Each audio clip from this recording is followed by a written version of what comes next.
Hey, Greensburg Keystone Church, Pastor Nate here, and we are going to get into an encouraging quarantine devotion. I hope you're ready for a great day. I hope you have started with coffee. If you haven't started with coffee, I don't have a whole lot of hope for your day, so I'm hoping that you are finding a way just to get going here. I've got something that will boost your day, get you right into the focus. But before that, I've got to tell the good news story. And the good news story for me is that I've been reading a lot about how there's a lot of people starting gardens for the first time. The reason that's a good news story is because who doesn't love fresh garden vegetables?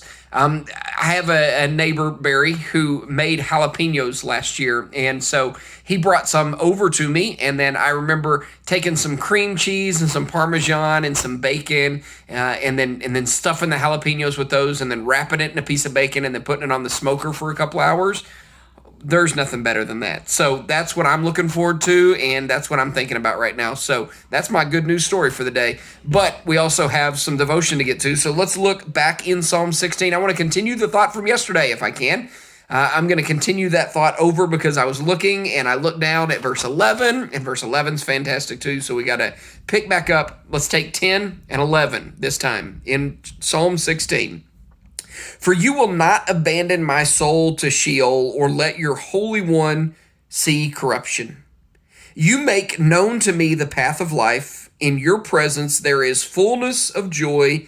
At your right hand are pleasures forevermore. Hey, we need to be reminded of that, right? God will not abandon you. Do you need to hear that today? God's not going to abandon you. He's got this. He has proven his faithfulness up to this point. He will prove his faithfulness past this point. This is the closest to hell you will ever be as a Christian, and that's good news, and that's fantastic, right? So he's not going to let you see corruption. He's not going to let you see destruction, so keep trusting him, keep aiming forward, and keep moving, right? You make known to me the path of life, and we need that right now. We need to know what we should be doing, the wisdom, the direction, all those things. As all of this starts to open up and we start to figure out life this new way, we need to know the paths of life, and he makes them known to us if we follow him and trust him. In your presence, there is fullness of joy. Man, wouldn't that be just fantastic to have?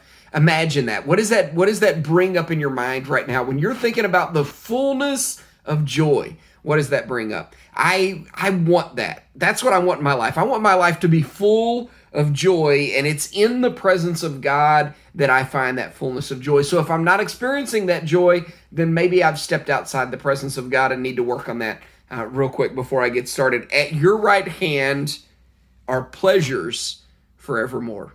See, that's my prayer for you. My prayer is that you experience the fullness of joys and the pleasures of an abundant life like God desires for you. And you can experience that even right now with everything chaotic and messed up and not knowing what's going to go on, not knowing what has happened, not understanding it all. You can experience that all right now. It's all experienced in the presence of God. So my prayer today is that you and I get to experience the presence of God through prayer, through devotion, through that time that we just worship, whatever it is that you're doing today. May it be done for God's glory in his presence, because that's the best place to be.